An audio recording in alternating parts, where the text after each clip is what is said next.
बिस्मिल्लाहिर्रहमानिर्रहीम, अस्सलाम वालेकुम। मेरा नाम मोहम्मद वसीम अनवर है। मेरा ताल्लुक लाहौर पाकिस्तान से है और मैं ऑन पैसिव का प्राउड फाउंडर हूँ। और हमने जो ऑन पैसिव के फाउंडर्स के इंटरव्यूज़ का जो सिलसिला शुरू किया है, आज हमारे पास जो गेस्ट हैं वो बहुत ही स्पेशल हैं। उनका ताल्लुक इंडिया से है, वो एक एलसी मेंबर भी हैं और हमें अक्सर वेबिनार में वो प्रेजेंटेशन देते हुए और नॉलेज शेयर करते हुए नज़र आते हैं। उनकी डेडिकेशन का ये हाल है ये कि अभी रिसेंटली बुर्ज खलीफा में मार्केटिंग कैंपेन स्टार्ट हुई और वो वहाँ पर भी पहुँच गए और वहाँ उन्होंने लाइव हमें बताया कि जो कुछ भी ऐश ने सर ने बताया है वो सिर्फ कोई एडिट या एडोब फोटोशॉप टाइप की कुछ चीज़ नहीं, वो रियल में था। और वहाँ पर वो नज़र भी है, उस पर भी हम बात करेंगे। और मैं इनवाइट करना चाहूँगा मिस्टर मुकुंद काबरा जी को, जो कि इंडिया से ताल्लुक है। अस्सलाम वालेकुम मुकुंद जी, कैसे हैं आप? वालेकुम अस्सलाम, नमस्कार वासिम भाई, बहुत बढ़िया हूँ। हाँ। अच्छा मुकुंद जी, आपका सबसे पहले तो बहुत-बहुत शुक्रिया। आपका एक बिज़ी स्केड्यूल है, मुझे पता है आप वेबिनार भी करते हैं और बहुत सारी एक्टिविटीज़ आपकी दूसरी भी हैं जो बिज़नेस से रेलेवेंट हैं। लेकिन हम काफ़ी अरसे से टाइम पैच अप कर रहे थे लेकिन हो नहीं पा रहा था। फाइनली हमारी आज मीटिंग हो ही गई, तो जिसके लिए मैं आपका शुक्रगुज़ार हूँ। और मुकुंद जी, सवालात का सिलसिला मैं शुरू करता हूँ। सवालात ऑन पैसिव के बारे में इससे पहले बात करूँ, मैं चाहता हूँ कि आप अपने बारे में इंट्रोडक्शन करवाएँ कि आप इंडिया में किस शहर से बिलॉन्ग करते हैं और क्या करते हैं? इसके बारे में थोड़ा बताइए प्लीज़। अ, मैं इंडिया में अमरावती से बिलॉन्ग करता हूँ। अमरावती महाराष्ट्र जो नागपुर से 150 किलोमीटर है। मैं पेशे से फार्मासिस्ट हूँ, लेकिन अमरावती आने के बाद अमरावती 2005 में मैं आया, उससे पहले मैं बॉम्बे में था अपने फैमिली बिजनेस में। अमरावती आने के बाद में यहाँ ऐसा कुछ स्कोप था नहीं ऐसे, तो मुकुंद पहली जी, बार सॉरी आपको इंटरप्ट कर रहा हूँ, आपकी आवाज़ थोड़ी लाउड कर सकते हैं आप अगर पॉसिबल मैं हो? करता हूँ। जी, जी। अब ठीक है। हाँ, बिट बेटर। बात कीजिए, मैं बताता हूँ। अब आ रही है आवाज़ ठीक से? हाँ जी, आवाज़ ठीक है, अब ठीक है। जी, बात। तो पहले बॉम्बे था मैं 2005 तक, उसके बाद अमरावती आया। अमरावती आने के बाद में एज सच कोई यहाँ पे बिजनेस का स्कोप था नहीं, क्योंकि एक छोटा सिटी है ये अमरावती। तो किसी ने पहली बार मार्केटिंग बताई कि बोले मार्केटिंग में आ जाओ, बहुत अच्छी चीज है, तो गया। लाइफ में पहली बार मार्केटिंग को सुना, बड़ा अच्छा लगा कि वाह, लोग ऐसे भी पैसा कमा सकते हैं। कि मार्केटिंग में एंटर किया, लेकिन मार्केटिंग में एंटर करने के बाद में तकरीब तकरीब 10 साल मार्केटिंग में जो बिताए, 2008 से लेकर 2017-18 तक, उसमें एक चीज समझ में आई कि मार्केटिंग में स्कोप तो बहुत है, पर एजुकेशन बहुत कम है। तो आप पर्टिकुलर मार्केटिंग के इस ढांचे में नहीं टिक पाएंगे, क्योंकि मेरा जो एक बेसिक नेचर है, वो नेचर ऐसा नहीं है कि भाई किसी को कुछ भी दे दो और उसके बाद में निकल जाओ, कोई फर्क ना पड़े, चेहरे पे शिकन भी ना है। जो मैक्सिमम एमएलएम लीडर्स के साथ वो लोग मतलब उतने रूल होते हैं जो मैं नहीं बन सकता। तो फिर मैं थोड़ा रुक गया। मैंने सोचा कि पहले कुछ ढंग से अपने आप को अपग्रेड कर लो, कुछ ऐसा स्टडी कर लो कि जो आपको अच्छी तरीके से गाइड करे। फिर मैंने थोड़ा सा रुझान अपना क्रिप्टो करेंसी की तरफ किया, और आज क्रिप्टो करेंसी में काफ़ी अच्छे लेवल पर मैं सेटल हूँ। और क्रिप्टो करते करते ही 2019 2 अक्टूबर को ऑन पैसिव का प्रपोजल मेरे पास आया। मैं शायद ऑन पैसिव में नहीं आता अगर जस्टिस सर की वो 45 मिनट की स्पीच मुझे नहीं मिलती। वो 45 मिनट की जस्टिस सर ने मुझे दी है, और उसके कारण मेरे को मतलब मुझे उस समय एक चीज क्लिक हुई कि कुछ अलग है। क्योंकि कोई भी चीज जब आप रेगुलर रूटीन की करते हो तो उसमें आपको उतना स्कोप नहीं मिलता, जो आप हटके कोई चीज करते हो तो मिलता है। तो मेरे दिमाग में उस समय एक ही चीज आई कि ये कुछ अलग है, ये अगर चलेगा, ये अगर आ गया तो ये बहुत चलेगा और अच्छा पैसा दे सकता है। यही थॉट प्रोसेस थी उस समय, क्योंकि उस समय ना इंडिया में ऑफिस था, ना कोई लीगल डॉक्यूमेंट्स थे। बस जैसे एलआईसी के लोग एक पेपर पे दिखाते हैं 15 साल बाद इतना मिलेगा, एक सपना, एक सपना दिखाया गया था कि ऑन पैसिव में ऐसा ऐसा होगा। और धीरे धीरे ऑन पैसिव करते करते आज यहाँ इस स्टेज तक आ गए, with the grace of God. मतलब काफी अच्छे लोग मिले साथ में, और उन्हीं लोगों की बदौलत एक मुकाम भी हासिल किया, नाम हुआ, शोहरत मिली। और जरिए एलसी मेंबर भी बना, तो वो भी एक अपने आप में प्राउड फीलिंग है। तो एक आप मान के चलिए कि एक लाइफ में जो सपना होता है हर किसी का, नेम फेम एंड मनी, तो नेम एंड फेम तो ऑन पैसे ने पूरे कर दिए, लॉन्च होगा तो मनी भी आ जाएगा। जी जी बिल्कुल, ये आपकी डेडिकेशन है कि आपको एलसी मेंबर बनाया गया, और नो डाउट इंशाल्लाह हम सब जो के फाउंडर्स हैं हम सब विनर हैं। अच्छा मुकुंद जी, आपने क्रिप्टो करेंसी की भी बात की, और ऐश सर ने भी कुछ इन फ्यूचर इसके बारे में थोड़े हिंट्स दिए हैं, और आई थिंक हम एक बहुत बड़ा प्लेटफॉर्म हम ज्वाइन कर चुके हैं, जिसका एक छोटा सा पार्ट क्रिप्टो करेंसी भी है, जो क्योंकि मैं भी क्रिप्टो करेंसी करता रहा हूँ, अभी भी करता हूँ, तो इसलिए हमारे लिए ऑनर की बात है।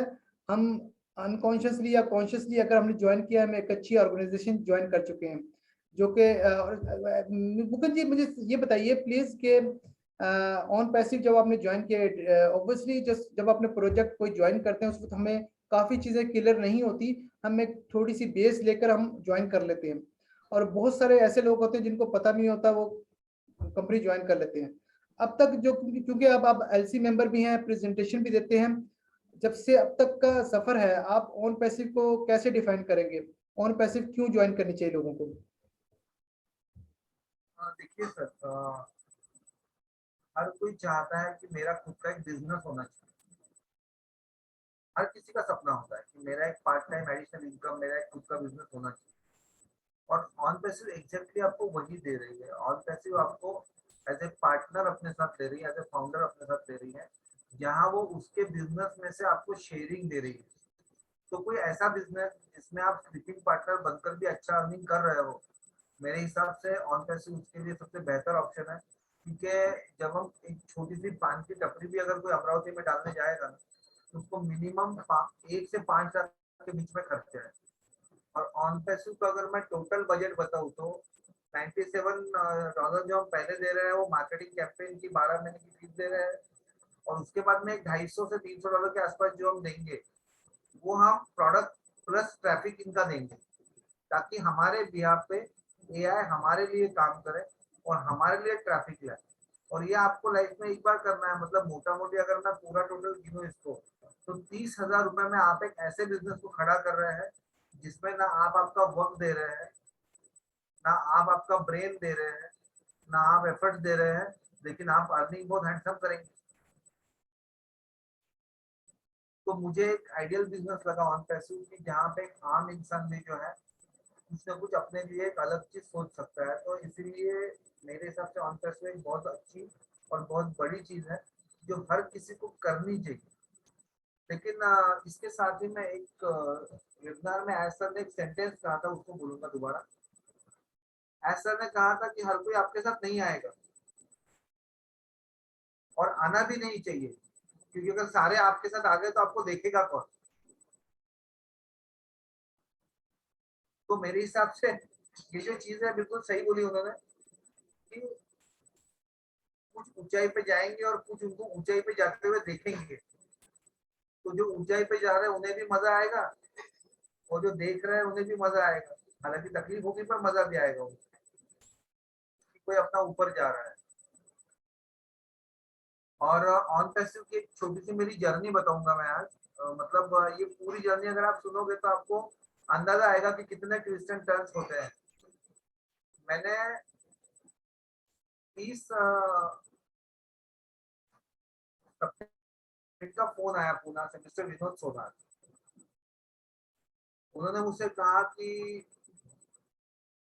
मुकुल, मैं आपको एक बहुत बढ़िया इंटरनेशनल कॉन्सेप्ट बताने जा रहा हूँ, आपकी लाइफ चेंज हो जाएगी। मैंने इसको सिंपल वर्ड में जवाब दिया, विनोद मुझे इंटरनेशनल कंपनियों पे भरोसा नहीं है, जल्दी से फोन रख दो। वो थोड़ा डरता भी है मुझसे, तो उसने फोन रख दिया। उसके बाद 2 अक्टूबर को दोबारा उसका कॉल आया, बोले कि मुकुंद सर, मेरे जो स्पॉन्सर है जस्सी भाई, वो आपसे बात करना चाहते। तो पहले तो मैंने डांट दिया कि क्यों मेरे बिना पूछे उनको कॉन्फ्रेंस में ले रहा है, मुझे बात नहीं करनी, मुझे प्लीज कर लो मेरे लिए। और जस्सी भाई की मेरी शुरुआत हुई बातचीत की, और 2 2 मिनट के लिए हम लोग बात करने वाले थे, वो 45 मिनट तक हम बात करते रहे। उसमें मैक्सिमम समय मैंने जस्सी भाई को सुना और एक चीज अपील कर दी कि ये कुछ अलग प्लेटफॉर्म है, इसको करना चाहिए। लेकिन तभी भी मेरा दिमाग इसमें वर्किंग के लिए नहीं था एक्टिव। मैंने कहा ठीक है, ये प्रोजेक्ट अच्छा है, मैं इन्वेस्ट करूंगा। और मैंने इमीडिएटली अपना रजिस्ट्रेशन करके अपना अपग्रेडेशन कर लिया, मार्केटिंग कैंपेन का पे कर दिया। वहां से एग्जैक्टली 1 महीना 1 दिन बाद 3 नवंबर को अमरावती से मेरे एक दोस्त का फोन आया। उसने कहा कि मुकुंद सर, ये आपको वो फाउंडर्स पता है क्या क्या है? मैंने कहा यार मैंने सुना है इसको। बोले मिलना है मुझे आपसे, आप मुझे बताओ इसके बारे में। मैं वहां गया और मैंने जैसे वो मैटर पढ़ा, मैंने कहा यार इसमें शायद मैंने आईडी लगाई है। तो बहुत बरस पड़ा मेरे ऊपर, आप सब अकेले कर लेते हो, मुझे बताते नहीं हो। मैंने कहा यार मैं सीरियस नहीं था इस प्रोजेक्ट के लिए, फ्रैंकली स्पीकिंग। और उस समय उसने मुझे बताया कि तकरीबन 20 से 25 ग्रुप से उसको मैसेजेस आ रहे थे गो फाउंडर। तो फिर मैंने विनोद से बात करके जस्सी सर का नंबर लिया। सोचिए मेरे पास जस्सी सर का भी नंबर नहीं, और फिर मैंने उसकी बात करवाई जस्सी सर से, और इमीडिएटली उसने साइन अप किया। और वो मेरा पहला चार्जिंग था, जिसके बाद मुझे पहली किक लगी और मैंने ऑन पैसिव में काम स्टार्ट किया। 3 नवंबर को पहला, 4 नवंबर को दूसरा, 5 नवंबर को तीसरा, 6 नवंबर को चौथा, 7 नवंबर को पांचवा, 9 नवंबर को छठा। फिर वो सीरीज बन गई पूरी लगातार। फिर ये करते करते अकोला से टीम जुड़ी। अकोला में हमारे एक बहुत सीनियर मोस्ट पर्सन है प्रकाश बाकरे जी। तो वो बोले कि हमको इसकी ज्यूनिटी चेक करनी चाहिए, क्योंकि जब बोला जा रहा है कि महादेवपुरा में ऑफिस है बैंगलोर में, लेकिन आपको एड्रेस नहीं मिलेगा, लेकिन naukri.com पे ऐड भी शुरू है रिक्रूटमेंट की, तो हमें चेक करना चाहिए। तो मैंने कहा आपको क्या लगता है? बोले बैंगलोर में मेरे कुछ बच्चे आईटी में हैं, मैं उनमें से 2-4 के सीवी भरवा लेता हूँ। मैं कहा ठीक है, उससे एक कंफर्म हो जाएगा ऑफिस है या नहीं है। क्योंकि इन बिटवीन एक वीडियो वायरल हुआ जिसमें बताया गया था कि इसका कोई ऑफिस नहीं है, 10 बाय 10 के रूम में लोग काम कर रहे हैं, ये फर्जी है, फ्रॉड है, ऐसा सब कुछ। तो फिर हम naukri.com पे गए, हमने देखा कि वाकई में ऑन पैसिव की एडवर्टाइजमेंट है। उनको डिजाइनर्स वगैरह चाहिए थे। बैंगलोर से 4 बच्चों ने सीवी भरे, उसमें से एक का नंबर लगा। वो इंटरव्यू जाके आया और जैसे ही वो बाहर निकला कैंपस से, उसने तुरंत एक ही वर्ड बोला कि पूरा का पूरा फ्लोर इनका ऑक्यूपाइड है। क्योंकि बैंगलोर में कल्चर कैसा है कि एक ही फ्लोर में कई सारे ऑफिसर्स रहते हैं, बट ऑन पैसिव का पूरा फ्लोर ऑक्यूपाइड था महादेवपुरा। तब हमको एक चीज समझ में आई कि ऑफिस है, इंटरव्यूज हो रहे हैं। तो उसके बाद हमने फिर थोड़ा सा कॉन्फिडेंटली काम शुरू किया। फिर 26 मई को डॉक्यूमेंटेशन आ गए पूरे जीएसटी नंबर के साथ। 28 मई से इंडिया में वेबिनार शुरू हुए। वहां से इंडिया में स्पीड बहुत बढ़ी। और तब मैं डॉक्टर केडी शुक्ला जी को और दिनेश कोटियान जी को बैक टू बैक वेबिनार में सुनता था। तो दिमाग में एक ख्याल आया कि यार मुझे भी इनकी तरह स्पीकर बनना चाहिए। लेकिन वो कहते ना, हिम्मत नहीं हो रही थी। इन बिटवीन योगिनी भोयर जी जो मेरे ही टीम में बिलोंग करती हैं, उन्होंने मुझसे कहा कि मुकुंद अपने एक टीम का सेशन लेना है मराठी में, जो हमारा रीजनल लैंग्वेज है महाराष्ट्र में। तो नीरज दलवी जी भी महाराष्ट्र से हैं। तो मैंने नीरज से कांटेक्ट किया, मैंने कहा कि एक रीजनल सेशन हम लोग मराठी का कर रहे हैं, तो क्या आप आओगे? तो नीरज ने कहा यस मैं आऊंगा। तो नीरज, मैं और योगिनी ने उस सेशन को किया। उस सेशन के तुरंत बाद नीरज ने मुझे अप्रोच किया कि मुकुंद तेरी मराठी बहुत अच्छी है, तू मराठी के सेशंस ले सकता है। मैंने कहा नीरज भाई मैं नहीं ले सकता। बोले तू बिल्कुल ले सकता है, मैं साथ में हूँ, तू ले। जो मेरा पीपीटी है जिसपे मैं प्रेजेंटेशन देता था, वो पूरा पीपीटी नीरज ने बनाया है। ठीक है। अब डिसाइड हुआ कि भाई मंडे से सेशन शुरू करना। मंडे बराबर मॉर्निंग मैंने कॉल करके नीरज भाई को मैं कहा आज मेरी तबीयत ठीक नहीं लग रही, हम लोग कल करेंगे। नीरज बोले ठीक है। मंगलवार मंगलवार को दोपहर को कॉल किया, नीरज भाई तबीयत ठीक नहीं लग रही है, हम लोग एक काम करते हैं, शनिचर अच्छा दिन है, हम लोग शनिचर को करेंगे। बोले ठीक है। टाइम डिसाइड हुआ 6 से 7 का शाम का। 5:30 बजे नीरज भाई को मैंने बोला मुझे डर लग रहा है, मैं नहीं करूंगा। नीरज भाई बोले मैं बैठा हूँ पीछे, कुछ भी गड़बड़ हुई तो मैं संभाल लूंगा, तू जा। और वहां Mukund Kabra as a speaker introduce हुआ। वोट ऑफ थैंक्स के लिए कितने लोग लाइन में, आप सोचिए। जर्सी सर, बाद में मेरा दोस्त जो अमरावती से जुड़ा, मैं नाम नहीं लूंगा उसका, सीक्रेट है। उसके बाद में नीरज भाई। और जब मराठी के वेबिनार्स कर रहा था तो कौशिक की एक शिकायत रहती थी कि हमारा 1000 का रूम है। उस समय हम लोग कंपनी प्लेटफॉर्म पे नहीं करते थे, हमारा 1000 का रूम दिया हुआ था, मिलन सर करते थे उसका पेमेंट, और हम लोग उसी पे जो है हमारे रूम कंडक्ट करते थे। तो बोले तेरे सेशन में मराठी के बोले सिर्फ 200-250 लोग आते हैं, जबकि महाराष्ट्र जो महाराष्ट्रियन क्राउड है, वर्ल्ड का 15th लार्जेस्ट पॉपुलेशन वाला क्राउड है महाराष्ट्र, और वो आता नहीं। 200-250 लोग ही आ रहे, तो आप अपने सेशन को हिंदी में कन्वर्ट करो। तो कौशिक ने इतना सिर खाया ना कि आखिर में मैंने एक दिन कौशिक को बोल दिया कि ठीक है, आज से हिंदी शुरू करता हूँ। और कौशिक ने मेरे मुंह से कभी इतनी हिंदी सुनी नहीं थी, एक नॉमिनल बातचीत होती थी उस समय तक। और हिंदी के सेशन जब स्टार्ट हुए, वहां से एक्चुअल में मेरा नाम बढ़ा, क्योंकि रीजनल के लिए एक लिमिटेड क्राउड था और नेशनल लैंग्वेज के लिए पूरा हिंदुस्तान था। तो एक्चुअल अगर मेरी बुनियाद में बताऊं तो जस्टिस सर की 45 मिनट की स्पीच, मेरे दोस्त का पहला करंट जिसकी किक मुझे लगी, नीरज का जबरदस्ती ढकेलना, और कौशिक का हिंदी के लिए मोटिवेट करना, और इन सबके ऊपर केडी सर का अपना जो मेरे लिए एक इंस्पिरेशन था कि मुझे इनके जैसे बात करनी है, मुझे इनके जैसा बनना है, मुझे इनके जैसा करना है। और आज मुकुंद काबरा आपके सामने बैठा हुआ है, तो ये सारे लोग जो है इस चीज के हकदार है। जी, एक्सीलेंट एक्सीलेंट, सुपर्ब जर्नी।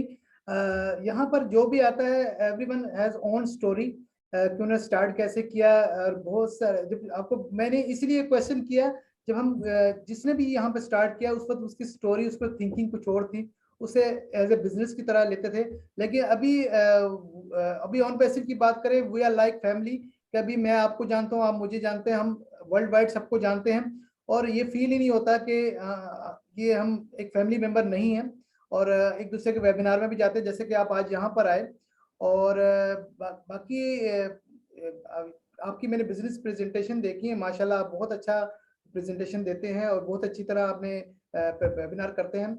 और मैंने बल्कि वो उसके स्क्रीनशॉट भी लेकर रखे हुए हैं, और मैंने उनको स्टडी भी किया था स्टार्ट में, जब मैंने इस सिलसिला शुरू किया था वेबिनार्स का, क्योंकि नॉलेज ज़रूरी है और क्वेश्चन करना भी ज़रूरी है। मैं बहुत क्वेश्चन करता हूँ, तो शायद इसकी वजह यह है कि आई थिंक हमें क्वेश्चन करने चाहिए, क्योंकि अगर हम जानेंगे नहीं तो हम दूसरों को कैसे बताएंगे। अच्छा मुकुंद जी, ये बताइए कि आपने आईटी की बात की, एआई की बात की, जो कि हमारी कंपनी है, और एक स्टेटमेंट जो दी जाती है कि ऑन पैसिव एक आईटी कंपनी है और एआई बेस है, और ये एमएलएम नहीं है। इसको मैं चाहता हूँ आप एक्सप्लेन करें, जो लोग आईटी के बारे में नहीं जानते, एआई के बारे में नहीं जानते और एमएलएम के बारे में नहीं जानते, ये जानते हैं, उनके उनको ये डिफाइन हो जाए कि ऑन पैसिव क्या है। जी बेसिकली देखिए, ऑन पैसिव एमएलएम तो नहीं है। एमएलएम क्यों नहीं है? क्योंकि कोई भी वो प्रोजेक्ट जहाँ पे आपको किसी को लाने की जरूरत ना पड़े और आपके अपने इन्वेस्टमेंट से ही आपका जो है अर्निंग स्टार्ट हो, तो उसको मैं एमएलएम नहीं कहता। ठीक है ना? तो ऑन पैसिव ने जो एक नारा दिया था शुरुआत में कि अंदर आना आपकी जिम्मेदारी है, आपको संभालना हमारी जिम्मेदारी है, we are in it to win it. उसी स्लोगन को मैं इसलिए बार बार बोलता हूँ क्योंकि कहीं ना कहीं एज सर ने भी इस चीज को क्लियरली बोला है वेबिनार्स में कि हम है केयर करने के लिए, आप लोग चिंता मत करिए। तो डेफिनेटली ऑन पैसिव सबसे अलग है। आप उसकी कंपैरिजन किसी भी एमएलएम कंपनी से नहीं कर सकते, क्योंकि एमएलएम का मतलब सीधा होता है कि जब तक आप अपना पैसा लगा के 2 लोगों को नहीं लाते तब तक आपका पैसा निकलता नहीं, जिसको हम अर्निंग कमीशन बोलते हैं। तो ऑन पैसिव में ऐसा कुछ भी नहीं है, उल्टा ऑन पैसिव तो आपको जो ले रही है आपसे उसके अगेंस्ट में आपको आपका डोमेन, आपकी वेबसाइट दे रही है, और फाउंडर्स की वेबसाइट का कलर जो पेज है वो हर रोज चेंज रहने वाला है। आप अगर किसी भी डिजाइनर के पास जाएंगे, आईटी एक्सपर्ट के पास जाएंगे, उसको अगर बताएंगे ये चीज, तो वो आपको कम से कम 40 से 50 हजार का बजट बताएगा साल का। ऑन पैसिव हमसे टोटल ले रही है 30 हजार रुपये, जिसमें हमको ये सारा प्रोवाइड कर रही है। तो वैल्यू फॉर मनी तो ऑलरेडी वहाँ उसने दे दी, ट्रैफिक भी हमको दे रही है। और एआई का मतलब क्या होता है, आर्टिफिशियल इंटेलिजेंस जो होती है ना, ये कोई भी चीज जो ऑटोमेटेड प्रोसेस में जाती है उस पर काम करती है। जैसे मान के चलिए आपने मशीन को कमांड दे दी, मशीन अपना काम कर रही है, आपको कुछ करने की जरूरत नहीं। तो उस एआई बेस पे हमारा पूरा मार्केटिंग होने वाला है, और हम लोग जो सेकंड हाफ में जो भी प्रोडक्ट का कॉस्टिंग पे करेंगे, सॉरी, वेदर इट्स $250 और $300, तो उसमें आपका प्रोडक्ट का कॉस्टिंग और आपका ट्रैफिक का कॉस्टिंग भी इंक्लूड है। मतलब कंपनी आपकी वेबसाइट पे, आपके डोमेन पे अपने सारे प्रोडक्ट की ऐड करते हुए एआई के माध्यम से आपके लिए मार्केटिंग करके, आपके लिए वहां ट्रैफिक जनरेट करके आपको वहां से पैसा कमा के देने वाली है। तो यहाँ पे एआई का रोल जो है वो कंपनी के पार्ट से है। एक आम इंसान को उसके अंदर ज्यादा डीप जाने की जरूरत, क्योंकि आप और मैं हम जानते हैं कि आज ऑन पैसिव का अगर 13 लाख प्लस का फाउंडर मेंबरशिप है, तो उसमें बड़ी मुश्किल से 1% भी आईटी प्रोफेशनल्स नहीं।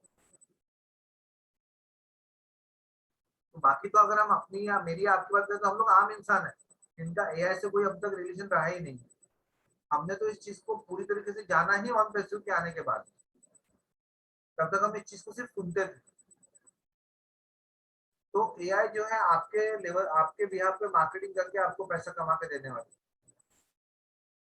यहाँ पे एआई का ये रोल आएगा। अच्छा मुकुंद जी, आपने वैसे तो थोड़ा बता ही दिया, लेकिन लोगों की क्लैरिटी के लिए मैं ये पूछना चाहता हूँ, क्योंकि हम वेबिनार्स करते हैं, हम क्योंकि आईटी कंपनी है, प्रोडक्ट के बारे में नॉलेज देते हैं और टेक्निकल बातें करते हैं, आप भी आपकी बातें भी टेक्निकली होती हैं, लेकिन मैं ये पूछना चाहता हूँ, क्या हमें इन प्रोडक्ट के बारे में नॉलेज ज़रूरी है? ऐसे लोग जो कि पढ़े लिखे नहीं हैं, जिनको आईटी के बारे में नहीं पता, क्या वो ये कंपनी ज्वाइन कर सकते हैं? तो क्या उन्हें कुछ करना पड़ेगा? ज़रा ये एक्सप्लेन कर दीजिए उन लोगों के लिए जो कि थोड़े कंफ्यूज हो जाते हैं जब हम ये टेक्निकल सेशन करते हैं। जी नहीं नहीं सर, एक आम इंसान के लिए भी ये कंपनी है। और अगर कोई पढ़ा लिखा नहीं है, तो आज कोई भी घर ऐसा नहीं है जहाँ उनके बच्चे नहीं पढ़ रहे। माँ बाप भले पढ़े लिखे ना हो, बच्चे पढ़े लिखे हैं, उनको इन्वॉल्व कीजिए, उनसे चीजों को समझिए, क्योंकि आगे आने वाला जो फ्यूचर है बच्चों का वो एआई ही है, आईओटी ही है और टेक्नोलॉजी ही है। तो आपको डिजिटल टेक्नोलॉजी के साथ में वैसे भी सहमत होना पड़ेगा। आप नहीं होंगे, आपके बच्चे तो ऑलरेडी डिजिटल जनरेशन ही है। क्योंकि आज अगर हम नए बच्चों की बात करें तो ये जो बच्चे हैं, इनके लिए सारी चीजें बड़ी आसान है, हम लोगों को आज भी डिफिकल्ट लगती है। तो अगर कोई मुझसे ये कहता है कि भाई हम पढ़े लिखे नहीं है तो हम ज्वाइन कर सकते हैं, तो मेरा बिल्कुल जवाब है कि बिल्कुल कर सकते हैं। क्योंकि ऑन पैसिव हर उस इंसान के लिए है, चाहे वो पढ़ा लिखा हो, चाहे वो अनपढ़ हो, चाहे वो हायर एजुकेटेड हो, चाहे लोअर एजुकेटेड हो, सभी के लिए ऑन पैसिव। जी, ज़बरदस्त, एक्सीलेंट। यानी यहाँ पर हमें जिस तरह पिछली कंपनियां थी, सबका बिजनेस मॉडल आपके सामने है, वहाँ पर हमें कुछ ना कुछ करना पड़ता था, नेटवर्किंग करनी पड़ती थी या पैसा लगाना पड़ता था या काम करना पड़ता था। तो यानी मिस्टर एच मुफारे का जो स्लोगन है, you are in it to win it, वो इस बात को डिफाइन करता है कि हम में से कोई भी इसे ज्वाइन कर ले, जस्ट तो उसने कुछ भी नहीं करना, सब काम ऑटोमेटिक होगा, जैसा कि आपने बताया रोबोट्स करेंगे। तो आई थिंक इससे पहले मुकुंद जी, आपने भी कोई ऐसा बिजनेस मॉडल नहीं देखा होगा जिसमें आपको कुछ ना करना पड़े और सारा काम आपके बिहाफ पर रोबोट्स कर रहे हैं, क्योंकि आने वाला दौर रोबोट्स का है, फ्यूचर का एआई का है। तो आप इस बात को बेहतर समझते हैं। अच्छा, मैं नेक्स्ट जो मेरा क्वेश्चन है कि ऑन पैसिव की जब प्रोडक्ट्स की बात होती है, तो मिस्टर एज मुफारा ने जो हमें स्टार्ट दिया था वो डिजिटल प्रोडक्ट्स की बात की, उससे पहले डिजिटल मार्केटिंग टूल की बात की, और अब फिजिकल प्रोडक्ट्स की बात भी की है मिस्टर एश ने। कि 30 फिजिकल प्रोडक्ट्स भी आएंगी। मैं चाहता हूँ इसके बारे में एक्सप्लेन करें। इनको एक्सप्लेन करने से पहले वो लोग जो कि बिल्कुल आईटी से उनका ताल्लुक नहीं है, उन्हें ये बता दें कि डिजिटल प्रोडक्ट्स क्या होती हैं और फिजिकल प्रोडक्ट्स क्या होती हैं, इन दोनों में डिफरेंस क्या है। जी सर, इस समय हम लोग जो जूम पे बात कर रहे हैं, इट्स अ डिजिटल प्रोडक्ट। जितनी भी चीजें वर्चुअल रहेंगी, जो हमारे स्क्रीन पे हम लोग ऑपरेट करेंगे, इट्स अ डिजिटल प्रोडक्ट। और जो फिजिकल प्रोडक्ट होता है वो गुड्स होते हैं जो आपके हाथ में आप ले सकते हो। जैसे क्रिप्टो करेंसी आप हाथ में नहीं ले सकते, इट्स अ वर्चुअल प्रोडक्ट। लेकिन अगर आपके देश की करेंसी है, जैसे आपके इसमें टका है या हमारे इसमें रुपया है, उसको हम हाथ में ले सकते हैं। This is physical product. और एज सर ने फिजिकल प्रोडक्ट के बारे में बात जरूर की है, लेकिन कोई डिटेल नहीं बताया है वेबिनार्स में कि वो क्या होंगे, कैसे होंगे। तो इस विषय में तो मैं भी रोशनी नहीं डाल पाऊंगा इस विषय पे एज सर, जब तक हमें डिटेल्स नहीं देते। क्योंकि वासिम जी, आपको भी पता है कि जब तक एज सर पब्लिक एग्जाम में आके बताते नहीं है, तब तक चाहे वो एलसी हो चाहे नॉन एलसी हो, किसी को भी कुछ पता नहीं रहता। सारे डिक्लेरेशन वहीं पे आते हैं आम लोगों के बीच में।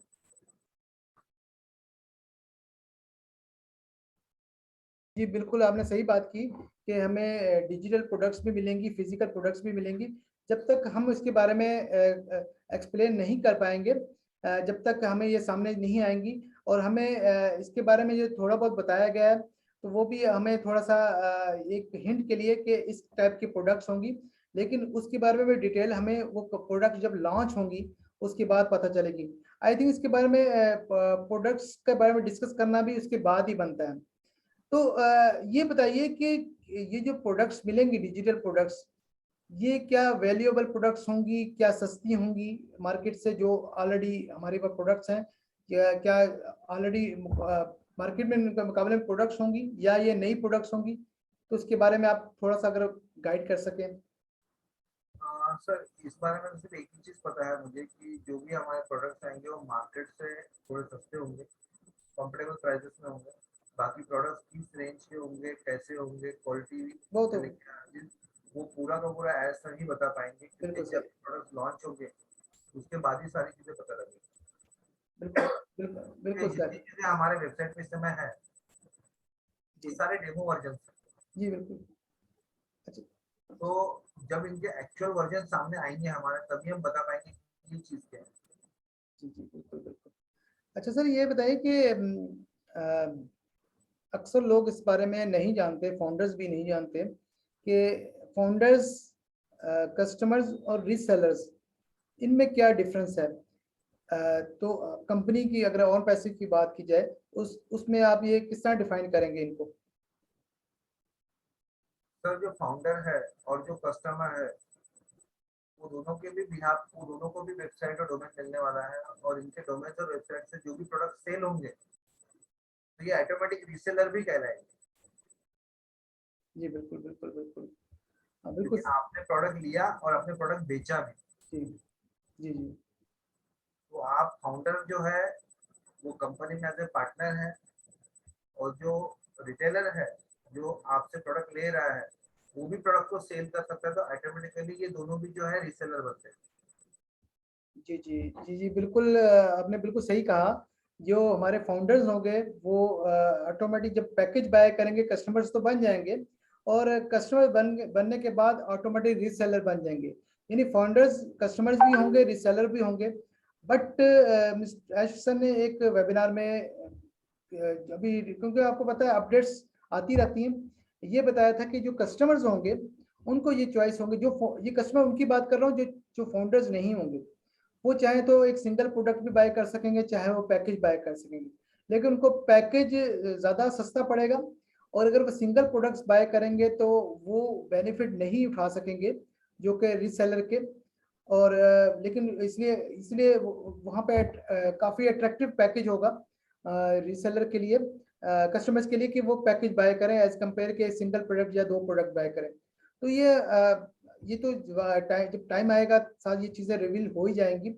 तो इसके अलावा सर ये बताइए कि एक, जब हम मेन ग्लोबल लॉन्च की बात करते हैं, एक सेमी लॉन्च की बात करते हैं और बीटा टेस्टिंग की बात करते हैं, तो ये डायरेक्ट ग्लोबल लॉन्च क्यों नहीं कर देते? ये सेमी लॉन्च की और बीटा टेस्टिंग की क्या जरूरत है? मैं चाहता हूँ बीटा टेस्टिंग के बारे में और इसके बारे में थोड़ा सा लोगों को क्लियर करें जो उनके बारे में नहीं जानते। जी तो देखिए, जब कंपनी किसी प्रोडक्ट का टेस्टिंग करती है तो उसको वो बोलती है अल्फा टेस्टिंग। और जब वो प्रोडक्ट वो अपने फाउंडर्स को देती है, जैसे कि अभी हमारे वो फाउंडर की वेबसाइट पे जितने भी प्रोडक्ट्स हैं जिनको हम यूज कर रहे हैं, तो वी आर बेसिकली बेटा टेस्टर्स। और ऑलरेडी बेटा टेस्टिंग प्रोडक्ट की चल रही है हमारे माध्यम से। अब जो दूसरा सवाल था आपका, आपने जो पूछा था कि सेमी लॉन्च, लॉन्च या ग्लोबल लॉन्च, तो वो डेफिनेटली वो अथॉरिटी एज सर है, वो डिसाइड करेंगे कि कितने लेवल पे उनको ये चीजें करनी है और कहाँ पे जाके उनको रुकना है और कहाँ जाके इसको लॉन्च करना है। ठीक है, ग्लोबल लॉन्च या बोनस डिस्ट्रीब्यूशन, जिसको हम सेमी लॉन्च बोल रहे हैं, ये सारा का सारा सोनली डिपेंड करेगा कब ऐश की लीगल टीम ऐश को इस चीज के बारे में बोलती है कि यस अब आप रेडी हो, अब आपको करना है। ठीक है, ऐश की एक और खासियत है, ऐश अपनी लीगल टीम से डिस्कस किए बिना कोई चीजें नहीं करती। जी जी। लेकिन सर मैं पूछ रहा था कि ये बीटा टेस्टिंग क्यों जरूरी है? हम मेन डायरेक्ट ग्लोबल लॉन्च भी कर सकते हैं। तो एक्चुअली हमारे कॉन्सेप्ट तो क्लियर है, हम बताते भी हैं। मैं चाहता हूँ जो आपको फर्स्ट टाइम यहाँ सुन रहे हैं, पाकिस्तान से काफ़ी फाउंडर्स हैं, तो उनको थोड़ी सी क्लैरिटी हो तो कि ये बीटा टेस्टिंग क्यों इतनी इम्पोर्टेंट है।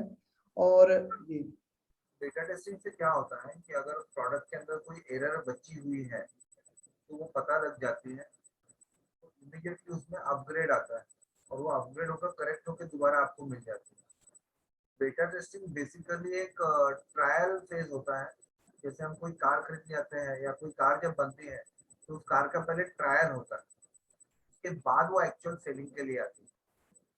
ट्रायल में अगर कुछ गड़बड़ी है, कुछ डिफेक्ट्स है, कुछ फॉल्ट है, तो उसको क्लियर किया जाता है। बस सेम चीज बेटा टेस्टिंग में अप्लाई होती है। बेटा टेस्टिंग जो होती है, अगर प्रोडक्ट के अंदर कोई भी कमी है, उसके रिव्यूज के ऊपर या उसके प्रॉब्लम्स के ऊपर इमीडिएटली सॉल्यूशन दिए जाते हैं और उसके बाद में ही फाइनल प्रोडक्ट बन के तैयार होता है। जी जी, बिल्कुल सही कहा आपने। अच्छा सर, ऑन पैसिव के जो बिजनेस मॉडल की बात करते हैं तो उसको हम कैटमो का नाम देते हैं।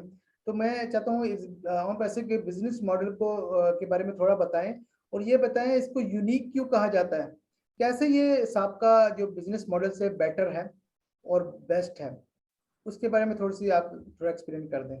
जी सर, ये सेल्फ डिजाइन बिजनेस मॉडल है जहाँ पे आपने अगर कुछ भी नहीं किया तो फिर आपके बिहाफ पे एआई काम करके आपकी ग्रोथ में आपकी हेल्प कर रहा है और आपको रिसेलर भी बना रहा है और आपके अंडर कई सारे रिसेलर्स भी प्रोड्यूस कर रहा है। ये सबसे बड़ी चीज है, क्योंकि ऐसा मॉडल आज तक कभी आया नहीं है, इसलिए इसको हम डिस्ट्रप्टिव टेक्नोलॉजी या डिस्ट्रप्टिव मॉडल कहते हैं।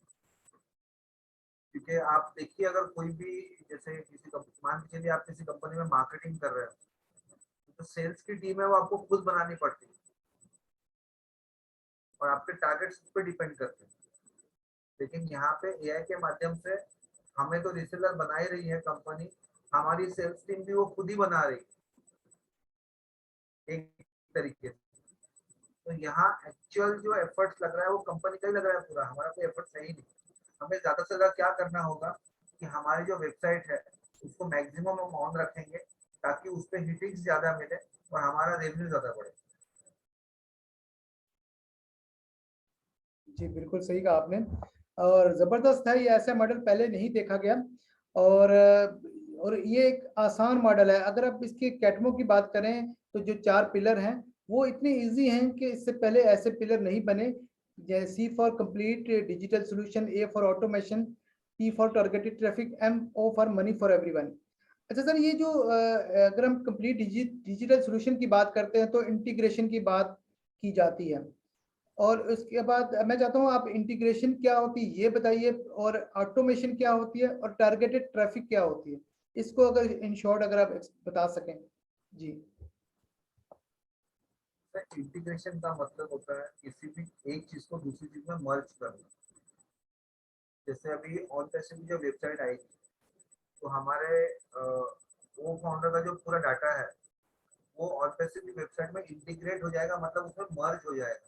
मतलब हम वो पूरे वो फाउंडर के डाटा का एक्सेस हमारी ऑन पैसे की मेन वेबसाइट से ले सकेंगे। That is basically integration. दूसरा आपने क्या सवाल किया था, ऑटोमेशन। जी जी, ऑटोमेशन। ऑटोमेशन ऑटोमेशन तो मैं ऑलरेडी एक्सप्लेन कर चुका है कि एआई टेक्नोलॉजी के माध्यम से हम लोगों को जो है सारी चीजें होने वाली है, दैट इज ऑटोमेशन। यानी और जो टारगेटेड ट्रैफिक होता है, जी जी टारगेटेड ट्रैफिक मतलब दो ट्रैफिक होते हैं, एक रैंडम एक टारगेटेड। हम जितने भी फाउंडर्स हैं हम टारगेटेड ट्रैफिक, क्योंकि ऑलरेडी हम लोग कंफर्म ट्रैफिक है एक्चुअली, टारगेटेड प्लस कंफर्म। और कंपनी के और टारगेटेड ट्रैफिक बेसिकली क्या होता है कि उसको पहले ही एक मेल चला जाता है कि ऐसी ऐसी कोई चीज आने वाली है, क्या आप इंटरेस्टेड हो।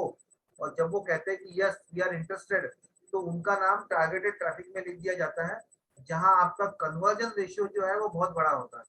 मतलब अगर 100 रैंडम कॉल में 2 या 4 कॉल सक्सेस होते हैं, तो टारगेटेड ट्रैफिक में 100 कॉल में 80 कॉल सक्सेस होते हैं। ये एक बहुत ह्यूज डिफरेंस है। इसलिए टारगेटेड ट्रैफिक की बहुत वैल्यू है डिजिटल मार्केट में, इंटरनेट मार्केट। जी जी बिल्कुल सही कहा आपने। यानी आपके कहने का मकसद है टारगेटेड ट्रैफिक होती है, उसमें कन्वर्जन रेट हमें ज़्यादा मिलता है एज कंपेयर जो हम रैंडम ट्रैफिक की जो बात करते हैं। तो आई थिंक इससे पहले तो इस किस्म का मॉडल भी नहीं आया कि एआई हमारा हर चीज़ चेक करती है। हमारा ये जो कस्टमर है उसका क्रेडिट कार्ड तक उसकी कैपेबिलिटी चेक की जाती है कि वो अफोर्ड भी कर सकता है कि नहीं। उसके बाद अगर कोई कन्वर्ट होता है तो आई थिंक 100% ही होगा। आप तो 80% कह रहे हैं। आई थिंक जिस किस्म की बात मैं सुन रहा हूँ, डिटेल तो हमें बाद में पता चलेगी।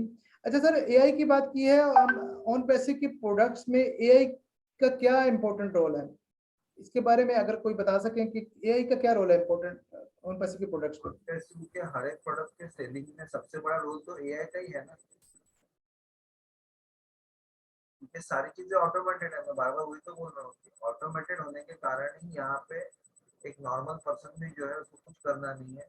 वो एज ए स्लीपिंग पार्टनर अपना पैसा डाल रहा है, उसका रोल सिर्फ इतना है कि वो अपने वेबसाइट को ऑन करके रखे बस।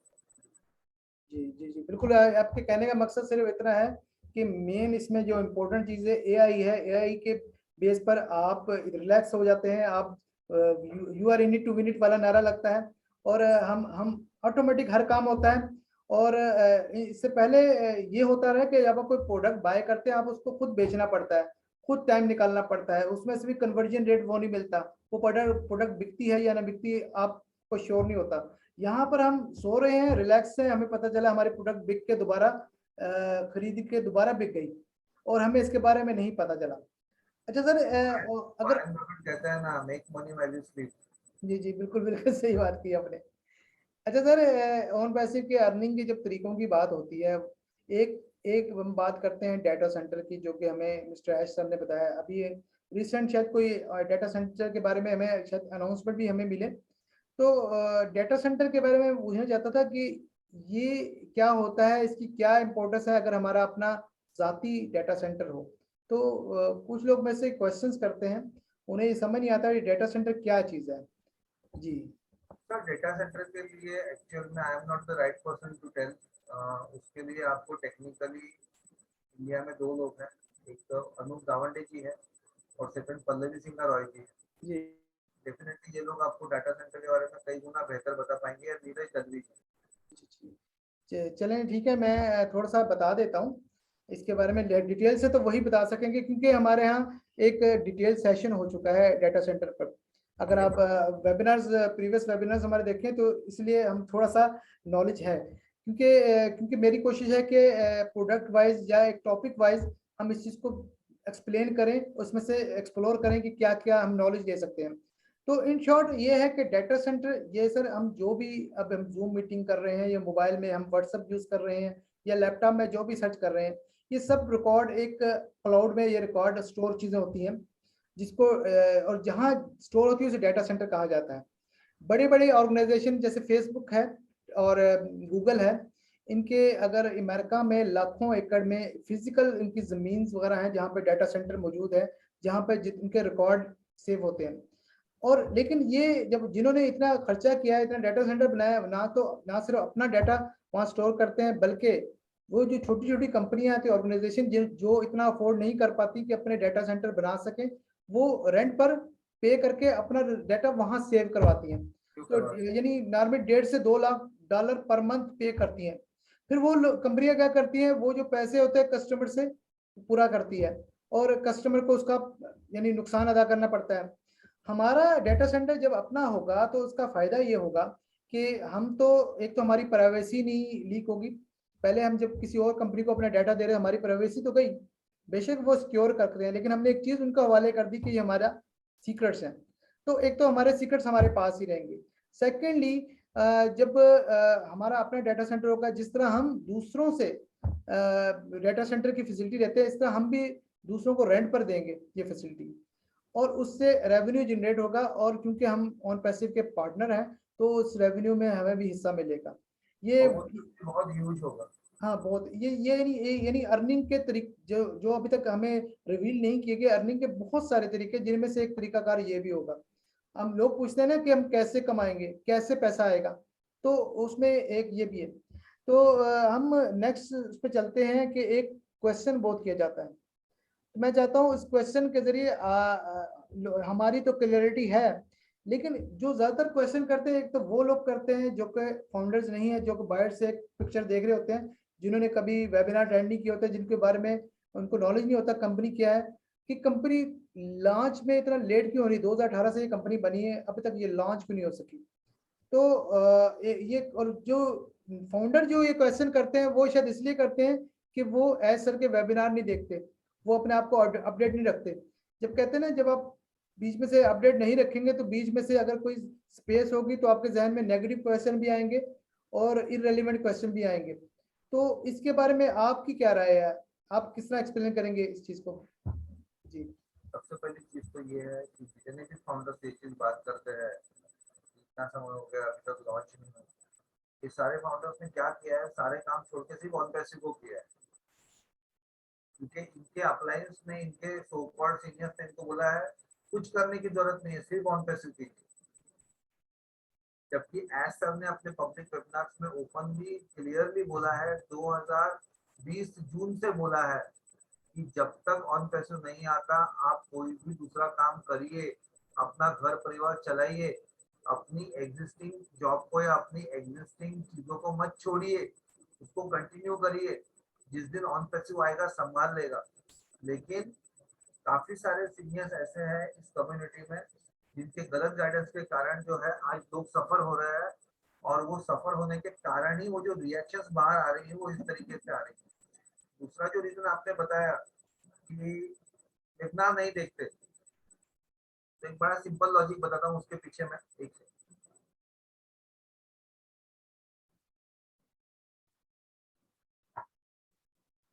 बहुत सिंपल लॉजिक बताऊंगा उसके पीछे में। आपके पास कोई आता है, आपको बोल देता है 9,000 लगा दे, तेरी किस्मत बदल जाएगी। पूछ करने की जरूरत नहीं, पूछ देखने की जरूरत नहीं, मैं सब देख लूंगा।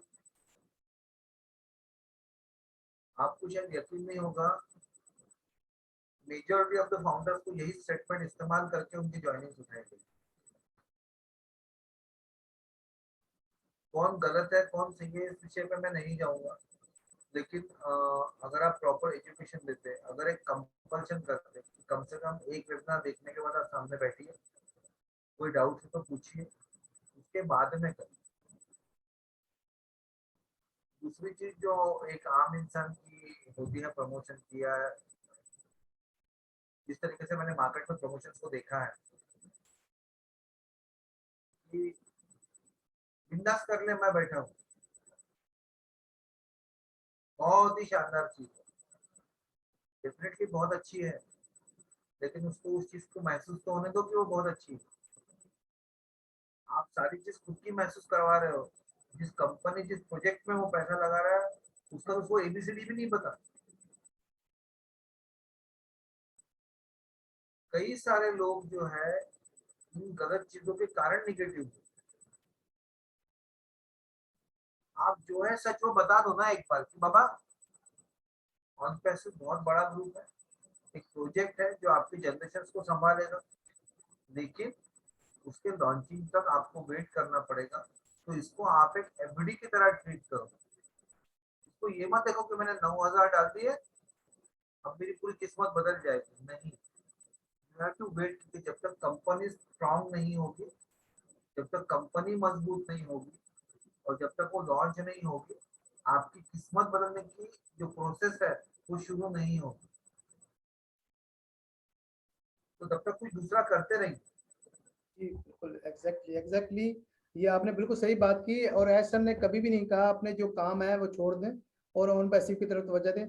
और क्योंकि ये तो आपने जस्ट ज्वाइन करना है और अब करना भी कुछ नहीं है, तो आप जब तक ऑन पैसिव लॉन्च नहीं होती है आप अपने काम कर सकते हैं जो भी आप कर रहे हैं। लेकिन आपने ये बात भी सही कही, मेजोरिटी जो जो पीपल हैं उन्होंने फाउंडर्स को एमएलएम की तरह लिया और झूठ सच बोलकर ज्वाइन करवाया। मेरे पास भी कई ऐसे फाउंडर्स हैं जो कहते हैं हमें तो ये बताया गया था कि 15 दिन बाद लॉन्च होने वाली है और पहले महीने 15,000 मिलेंगे, दूसरे महीने कुछ लोगों को तो ये भी बताया गया था। तो मैंने उनको कहा अगर आपको किसी ने जानबूझकर या गलती से ये अगर आपने ये ज्वाइन कर लिया है तो आपको मुबारक हो, आपने एक अच्छी ऑर्गेनाइजेशन ज्वाइन कर ली है। लेकिन आपको नॉलेज नहीं था, मैं यहाँ पर आपको करेक्ट नॉलेज दूंगा और आपको बताऊंगा कि ये क्या क्या चीजें हैं। तो अभी लोगों को समझ आ रही है, लोग इन चीज़ों को ले रहे हैं पॉजिटिवली और वेबिनार देखते हैं। और क्योंकि पाकिस्तान में ज़रा ये मसला है कि ज़्यादातर फाउंडर्स पढ़े लिखे नहीं है, जूम तक उन्हें ऑन नहीं करना आता। फिर हमने व्हाट्सएप ग्रुप बनाए हुए, वहाँ पर हम वॉइस मैसेज के लिए उन्हें इन शॉर्ट बताते हैं जो कि पीटर सरूर के नोट्स होते हैं। या लेकिन मैं बताता वही हूँ जो या तो गुरशमिंदर ढिल्लन के जरिए अपडेट्स आती हैं जो कि सर वाली, या फिर जो पीटर सरूर सर या ऐश से मीटिंग देखी होती है वो मैं बता देता हूँ। तो अभी जैसे कि कुछ दिन पहले एक फेक न्यूज़ थी और मुझे भी मिली, लेकिन मैंने इसको प्रमोट नहीं किया क्योंकि मुझे इसकी कोई अथेंटिकेशन नहीं थी। लेकिन आपको पता है उसकी वजह से काफ़ी नेगेटिव इम्पैक्ट पड़ा था और वो चीज़ वायरल भी हो गई थी। लेकिन हमें इन चीज़ों का ख्याल रखना है कि जो लोग ये क्वेश्चन करते हैं कि लॉन्च के बारे में, उसकी एक रीज़न ये भी है कि वो उन यूट्यूबर को देखते हैं जिनको नॉलेज ही नहीं होता, जो कि चीज़ों को एग्जेजरेट करके हमें बता रहे होते हैं। और हम इतनी यानी जहमत नहीं करते कि हम एज सर के वेबिनार देखें, अथेंटिक जो सोर्स है उनको देख सुने। और हम यूट्यूब में देख लिया तो बस हमने राय कायम कर ली। अगर उन्होंने डेट बता दी तो, क्योंकि एज सर ने तो आज तक कभी कोई डेट नहीं बताई, लेकिन वो बता रहे होते हैं। अभी मैंने एक जगह पर ये भी सुना कि डेट बता दी गई है कि फाउंडरशिप क्लोज हो रही है। ये भी वीडियो पता है आपको? तो कहने का मकसद है कि लोगों ने मुझसे पूछा है, मैंने कहा जी मुझे इसके बारे में कोई नॉलेज नहीं है, ना बैक ऑफिस पे इसके बारे में कोई न्यूज़ है, तो इसलिए इन पर बिलीव बिल्कुल मत करें। फिर वो क्या करते हैं, जब बिलीव कर लेते हैं, जब वो डेट गुजर जाती है, देखें जी कंपनी ने एक और झूठ बोला। लेकिन कंपनी ने झूठ नहीं बोला, वो सिर्फ उनका सोर्स गलत था। सबसे पहली चीज ये है कि जब कभी भी फाउंडर मेंबरशिप क्लोज होगी, मिनिमम 6 to 7 days बिफोर आपको प्रायर बिल्कुल बताया जाएगा। ये एस्टर ने खुद बोला है। हाँ बिल्कुल बिल्कुल सही है। और मैंने उन्हें ये भी कहा था कि जो सही जो बात है एक्चुअली वो मिस्टर ऐश मुफारे की है। पीटर सरूर हो, गुरशमिंदर ढिल्लन हो, मुकुंद काबरा हो, वसीम हो, इनकी बातों पर बिलीव मत करें। जो अगर क्योंकि उनकी अपनी कोई बात, अगर वो बात उनकी कर रहे हैं मिस्टर ऐसर की, तो ठीक है। अदरवाइज अगर वो देखिए, उस खबर का कोई सोर्स भी होना चाहिए ना। अगर आप किसी, हम क्या करते हैं, किसी की बात पर बिलीव कर लेते हैं। कोई अच्छा, हमारे एक और इशू भी है, क्योंकि सारा कुछ इंग्लिश में होता है तो अंडरस्टैंड करने में भी प्रॉब्लम होती है। एज सर ने जस्ट एक जिक्र किया होता है कि मई के एंड में गुड न्यूज़ है, तो वो इस बात को लंबा चौड़ा करके बढ़ा चढ़ा के जनाब कोई ना कोई रिजल्ट निकाल लेते हैं। तो हमारा एक ये इशू भी है। तो हमें इन चीज़ों से बाहर निकलना है, अपने आप को पॉजिटिव रखना है और एक्चुअल सोर्स पर हमें फोकस रखना है। अच्छा सर, एक और इम्पोर्टेंट क्वेश्चन आता है जो कि आपके तरफ भी आता होगा, बोनस और मार्केटिंग कैंपेन के बारे में। नॉर्मली मार्केटिंग कैंपेन लॉन्च किसी कंपनी के लॉन्च होने के बाद होती है, लेकिन हमारे यहाँ कैंपेन लॉन्च होने से पहले हो रही है। तो एक तो ये बताइए कि इसके बारे में थोड़ा बताइए कि बोनस के बारे में बताइए कि लोग बोनस का क्या सिलसिला है, ये कब और कितना मिलेगा या नहीं मिलेगा, ये जो भी आपको नॉलेज है आप उसके बारे में एक्सप्लेन कीजिए। तो एक बार थोड़ा सा रिपीट कर दीजिए सवाल को। आपका सवाल एक बार दोबारा रिपीट कर दीजिए। जी मैंने ये पूछा था कि मार्केटिंग कैंपेन्स क्या होती हैं, ठीक है, और ये बोनस क्या है। जो बोनस की बात होती है, अक्सर लोग बोनस पर ही फोकस करके बैठे हुए हैं और इसके बारे में बड़ा ख्याल, ड्रीम उन्होंने महल भी बना लिए हैं तो ये जरा मैं चाहता हूँ उनको क्लैरिटी लेकर आए। और ये नॉर्मली जो मार्केटिंग कैंपेन्स होती हैं कंपनियों में, जब कंपनियां लॉन्च हो जाती है उसके बाद उनकी प्रोडक्ट्स मौजूद होती हैं, उनकी उनके लिए होती हैं, जैसे टीवी में एड्स होती हैं या कमर्शियल्स होती हैं रेवेन्यू जनरेट करने के लिए। तो हमारे यहाँ तो अभी कंपनी लॉन्च नहीं हुई, तो यहाँ वक्त से इन लॉन्च होने से पहले मार्केटिंग कैंपेन्स की क्या लॉजिक है, तो इसके बारे में अगर आप कुछ बता सकें। मार्केटिंग कैंपेन केवल इसीलिए होती है कि जो भी कंपनी अपने प्रोडक्ट को मार्केट में लाती है उस प्रोडक्ट के अवेयरनेस के लिए वो मार्केटिंग कैंपेन करवाती है। जी जी। और हमारी कंपनी की ग्लोबल प्रेजेंस में एक साथ लॉन्च होने वाली है, तो इसलिए हमारे लिए इस मार्केटिंग कैंपेन की वैल्यू और ज़्यादा बढ़ जाती है, क्योंकि एस्टेब्लिश कंपनियां एड्स में अब जाके उतरी है, पहले इतनी एड्स नहीं होती थी। और आज का जो दौर चल रहा है, ये दौर पूरा का पूरा कॉम्पिटिटिव दौर है, जहाँ पे आपको अगर दूसरों से अलग दिखना है तो आपको वो लेवल की कैंपेन करनी होती है। और एज सर ने बुर्ज खलीफा से कैंपेन स्टार्ट करके ऑलरेडी पूरे वर्ल्ड को बता दिया है कि एक भूचाल और आने वाला है। तो ये अपने आप में एक बहुत अच्छी चीज़ है, क्योंकि मार्केटिंग कैंपेन एक बहुत बड़ा हिस्सा होता है किसी भी प्रोडक्ट के अवेयरनेस के लिए, तो ये बहुत ज़रूरी है। रही बात बोनस की, तो जैसे ही हमारा डाटा सेंटर क्लियर हो जाएगा, उसके बाद मुझे लगता है लॉन्चिंग से पहले एक वन टाइम बोनस जो है एज सर सबको देंगे। ये मुझे लगता है, ये मेरा ओपिनियन है, बट वो वन टाइम रहेगा, वो ऐसा नहीं रहेगा कि लगातार आएगा। जो आपका ओरिजिनल अर्निंग है वो आपको लॉन्चिंग के बाद ही मिलेगा। और ये जो आपको बोनस मिलेगा वन टाइम, ये भी उन्हीं लोगों के लिए काम आएगा जिनकी टीमें बड़ी है या जिन्होंने मार्केट में एफर्ट्स लिए। अगर कोई सोचता है कि मैं इक्का दुक्का 4 10 20 50 लोग हैं, तो आप लोग इतना बोनस की उम्मीद मत करें कि आपको कोई इतना ह्यूज अमाउंट आ जाएगा। आपको जो भी आना है वो आफ्टर लॉन्चिंग ही आएगा, लेकिन उसके पहले आप लोगों को अपनी वेबसाइट को डेली ओपन करना भी सीखना होगा। और क्योंकि जितना देर आप वेबसाइट को ओपन रखेंगे उतना इंटरनेट का भी रेवेन्यू कंपनी का बढ़ेगा, और उस रेवेन्यू में भी आप 70% के पार्टनर हो, ये भी चीज आपको समझनी पड़ेगी। जी बिल्कुल सही कह रहे हैं आप। और हमें ज़रा फोकस, क्योंकि वन टाइम ये तो बोनस इसी तरह जैसे कि ईद और दिवाली पर आपको बोनस मिलता है साल के बाद, जो कि एक दफ़ा उसके बाद आप खत्म हो जाता है। लेकिन मेन चीज़ होती है, मैं जो एग्जांपल देता हूँ कि जैसे हमारी जो अर्निंग होगी वो एक समुंदर है, और जो बोनस है वो उसमें से एक प्याला पानी, और उसकी हम एक उस प्याले पानी पर फोकस किए हुए हैं, जो हम अर्निंग पे फोकस नहीं किए हुए। लेकिन इसकी सर रीज़न मुझे ये समझ आती है, लोग बहुत परेशान हैं, और लोग क्वेश्चन वही करते हैं जो कि अपने फाइनेंशियली जो क्राइसिस में हैं, जिनके साथ जिनके सोर्स ऑफ अर्निंग में इश्यूज आ रहे हैं। लोग परेशान अपनी खुद की गलतियों के कारण। जब आपके अपने कंपनी के सीईओ आपको सामने से हर हफ्ते आके बता रहे हैं कि आप कुछ कर लीजिए साथ में, ऑन पेसो तक खुद को संभालिए, उसके बावजूद भी हमारे पास तो कोई सोकॉल लीडर आकर हमको बोल देता है कुछ करने की जरूरत नहीं, अभी आ जाएगा, और हम उसकी बातों को बिलीव करते हैं और ऐश की बातों को नजरअंदाज करते हैं, तो भुगतना तो पड़ेगा ना सर हमें। हम गलती खुद करेंगे और दोष दूसरों को देंगे, ऐसा नहीं चलता है। कई सारे लोगों ने अपने गवर्नमेंट जॉब छोड़े हैं सर, कई सारे लोगों ने अपनी एग्जिस्टिंग कंपनियां जहां से वो अर्निंग कर रहे थे उसको छोड़ के फुल टाइम ऑन पैसिव अपनाया। किस भरोसे अपनाया आपने? आपको आपका बैलेंस रख के चलना चाहिए था, क्योंकि ऑन पैसिव एक प्रोजेक्ट है, कोई एक ऐसी कंपनी नहीं है एमएलएमडी की जो आपको ये बोल रही है कि तुमको इसके अलावा कुछ नहीं करना। उल्टा ऑन पैसिव तो हमें ये भी लिबर्टी दे रही है कि आप अगर एग्जिस्टिंगली कुछ कर भी रहे हो तो आप उसका भी प्रमोशन आपकी पर्सनल वेबसाइट पर कर सकते हो, जिसको ट्रैफिक हम देंगे। तो हम कैसे ये माइंडसेट बना सकते हैं कि ऑन पैसिव एक एमएलएम है? तो यहाँ तो हम गलत हुए ना। जी बिल्कुल बिल्कुल बिल्कुल सर, इसी से एक क्वेश्चन रिलेट करता हूँ। जो ये क्वेश्चन मैंने आजकल ही एक क्वेश्चन मेरे जहन में आया है, जो कि पूछना चाहिए, बताना चाहिए लोगों को, क्योंकि इससे पहले नहीं था कि सर जो पुरानी जो मॉडल है बिजनेस मॉडल में, उसमें जिसको टीम लीडर होता था, जिसकी 50,000 की टीम होती थी, उसकी वैल्यू होती थी, जो जिसकी टीम नहीं होती थी वो जीरो होता था। क्या ऑन पैसिव में भी ऐसा ही है? अगर मेरी जीरो टीम है, आपकी 50,000 की टीम है, तो क्या आपकी वैल्यू मुझसे ज्यादा है? क्या मुझे राइट्स मुझे कम मिलेंगे, आपको ज्यादा मिलेंगे?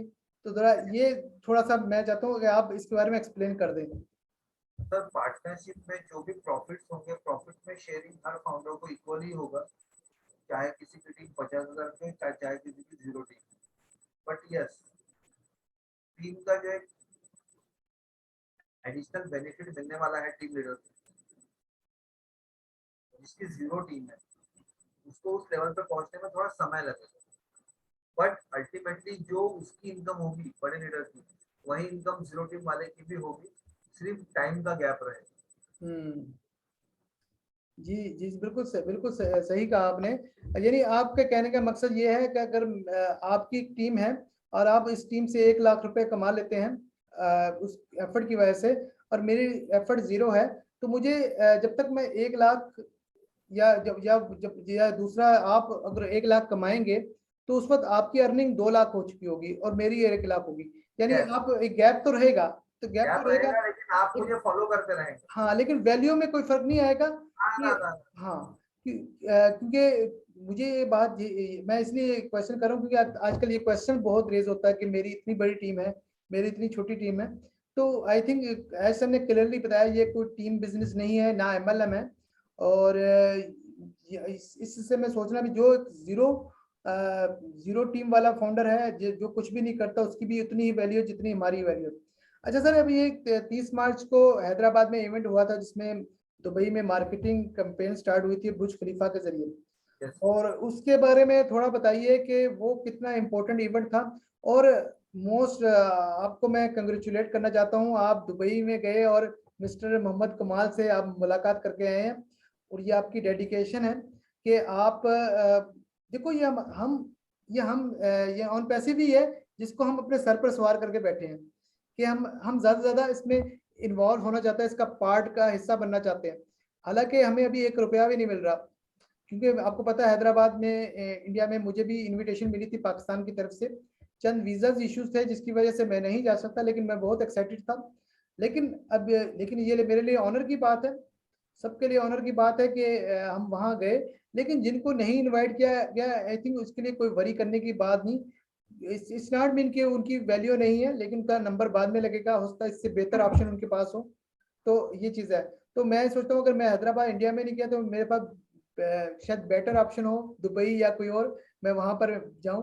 तो आई विश कि इंशाल्लाह हम सब जो इंडियन फाउंडर्स और लीडर्स हैं वहां पर एक मुलाकात करें आउट ऑफ कंट्री, क्योंकि हमारे जो बॉर्डर्स की रिस्ट्रिक्शंस हैं कंट्रीज की, तो वो आना जाना जरा मुश्किल होता है। तो एक दुबई एक ऐसा कंट्री जहाँ पर हम एक दूसरे से मुलाकात कर सकते हैं। तो आप मुझे बताइए कि इस मोहम्मद कमाल से मीटिंग के बारे में बताइए, और ये जो दुबई मॉल में 120 स्क्रीन और बुर्ज खलीफा में, इसके बारे में थोड़ा बताइए, आपके क्या कहना है इसके बारे में? मैं 30 मार्च के इवेंट से स्टार्ट करता हूँ। जी जी 30 मार्च के इवेंट में जब हम लोग बैठे और हम लोग सब ऑडिटोरियम में बैठे थे, और बुर्ज खलीफा से जब ऐड शुरू हुआ, जी तो पूरे टीम की एक्साइटमेंट देखते बनती थी। मतलब हम लोग इतने खुश थे कि, तो मैंने बीच में भी अपने किरदार में कहा था, ऐसा को डायरेक्ट कहा था कि वो द टॉप जो है ना, एक्चुअल वो द टॉप आपके यहाँ है, इसीलिए उसका रिफ्लेक्शन वहां, क्योंकि जो किसी ने सोचा नहीं वही ऐश सर करते हैं। और ये भी बिल्कुल ऐसे ही था कि वो हुआ। लेकिन जब मैं यूट्यूब के कमेंट्स पढ़ रहा था ना, क्योंकि वो प्रोग्राम यूट्यूब पर भी लाइव हुआ था, तो मैं कमेंट्स पढ़ रहा था, तो कमेंट में कई सारे लोगों ने लिखा था कि ये तो फेक है, ये तो खाली जो है फोटो डाल दिए है, ऐसा कुछ भी नहीं है। और लकीली उसी समय मेरा मेरे 2 दोस्तों के साथ में दुबई जाने का प्लान चल रहा था, और मुझे ये भी पता नहीं था कि 15 तारीख को वहां सेकंड मार्केटिंग कैंपेन स्टार्ट होने वाला, सेकंड फेज। हम पहुंचे 13 तारीख को शाम को, सॉरी 14 तारीख को शाम को हम पहुंचे, और 15 को हमने उस इवेंट को लाइव वहां जाके कवर किया। और तकरीबन 12 से 15 स्क्रीन तो हमने खुद कैप्चर की, जिसमें आयरिंग बोल के जो सबसे बड़ी स्क्रीन है, शायद उसकी जो विड्थ होगी ना, वो 50 मीटर के आसपास होगी, वो जो ऊंचाई है। और चौड़ी भी तकरीबन 50 से 60 मीटर होगी। तो हम एक एक चीज को ऑब्जर्व कर रहे थे कि हर 3 से 5 मिनट के भीतर 13 से 20 सेकंड की एक ऐड वहां कंटिन्यू चल रही है। हम गए थे दुबई घूमने, हमारा घूमना तो हो गया साइड में। हम पहले दिन दुबई मॉल, दुबई मॉल में बस हम स्क्रीनिंग देख रहे थे। अच्छा, पहले दिन तो हमें कुछ समझ में नहीं आ रहा था कि कैसे देखना है। और इंडिया से पल्लवी सिंगर और हमारे आईटी एक्सपर्ट है, वो भी आप जानते हैं अच्छी तरीके से। जी जी बिल्कुल। तो वो गाइड कर रही थी हम तीनों को कि आप अभी पहले फ्लोर पे जाओ, आप अभी दूसरे फ्लोर पे जाओ। अब उनको ऐसा लग रहा था कि दुबई मॉल कोई छोटा सा मॉल होगा अपना डीमार्ट की तरह। एशिया का लार्जेस्ट मॉल है। हम बोल रहे हैं हम लिटरली बहुत बड़ा है, मैं भी वहां रह चुका हूँ दुबई में। मतलब हम लोग भागते भागते इतने थक गए थे ना कि ऊपर भगाओ नीचे भगाओ। मतलब उस लड़की ने, उस बच्ची ने हमको इतना दौड़ाया है ना, शायद अ, इतना तो मैं कभी नहीं दौड़ा, कभी नहीं। तो शाम को 7 से लेके तो 10 तक हम बस नीचे ऊपर ही दौड़ रहे थे। और जैसे ही हम लोग जैसे ही फिर उन्होंने इन्फॉर्म किया कि अब 10:30 बजे तक जो है बोले बुर्ज खलीफा पे ऐड चालू हो जाएगी, तो हम लोग 10 बजे बाहर आके बैठ गए। वही मॉल से बाहर आए, सामने बुर्ज खलीफा, और इस तरफ जो है पूरा वो झरने का लाइटिंग वगैरह सब चल रहा था। जो झरने का जो शो होता है, फाउंटेन शो जिसको बोलते हैं, वो बड़ा फेमस शो है। वो एवरीडे इवनिंग को होता है, वो काफी रश रहता है उसको देखने के लिए। बस हम बैठे हैं और दोबारा से पल्लवी का फोन आया, जल्दी जल्दी सेकंड फ्लोर पे जाइए। हमने कहा भाई हम सुपरमैन नहीं है, भागने की ताकत किसी की बची नहीं है, अब हम सिर्फ बुर्ज खलीफा को देखेंगे। और फिर जब बुर्ज खलीफा पे ऐड आई, वी वर सो हैप्पी कि हम लोग कितने लकी है कि मार्केटिंग कैंपेन का सेकंड फेज हमने लाइव देखा। उसके बाद में फिर हमने रिव्यूज देखे। ऐड तो एक ही दिन आ सकती है, बाद में थोड़ी आएगी। आप रिव्यू करेंगे सर, 15 तारीख से 15, 16, 17, 18 चारों दिन हम लोग रेडियो पे सिर्फ दुबई मॉल जाते थे और दिन भर घूम के सिर्फ ऐड देखते थे कि वाकई में ऐड आ रही है। और इन बिटवीन विलन सर से बात हुई। विलन सर को हमने पूछा कि सर मैं दुबई आया हूँ तो मोहम्मद कमाल जी से बात हो पाएगी? बोले बिल्कुल होगी। तो उन्होंने हमारे जाने से पहले ही कमाल जी को बोल दिया था मेरे बारे में। और 14 को शाम को हमने उतरते ही कमाल सर से बात की कि सर हम इवेंट को लाइव कवर करना चाहते हैं। तो सर ने कहा नहीं, पॉसिबल नहीं, क्योंकि मैं बैक टू बैक मीटिंग्स में हूँ, तो आपको मैं 15 के बाद ही टाइम दे पाऊंगा। तो हमने कहा ठीक है। फिर कमाल जी हमसे मिले 16 तारीख को दोपहर को 2 बजे दुबई मॉल में, एंड अगेन 18 को मिले दोपहर को 2 बजे दुबई मॉल। नहीं सॉरी, 18 को 3 बजे। और दोनों समय उन्होंने हमको कम से कम 1 से 1.5 घंटा दिया, वो भी क्वालिटी टाइम दिया। मेरे दिमाग में एक इमेजिनेशन थी उनके बारे में कि वो बिल्कुल सूट बूट और एकदम ऐसे थोड़े से कुछ हीरो के स्टाइल में आएंगे, शर्ट और जीन्स, और इतने हम्बल पर्सन कि मैं इमेजिन भी नहीं कर सकता, मैं सोच भी नहीं सकता, मैं उनकी तारीफ में ज्यादा कुछ बोल भी नहीं सकता। इतने प्यार से उन्होंने वेलकम किया, साथ में बैठे, पूरा उन्होंने बताया। मतलब जब हमने उनसे पूछा कि सर ऑफिस की विजिट हो सकती है क्या, तो उन्होंने ये भी बोला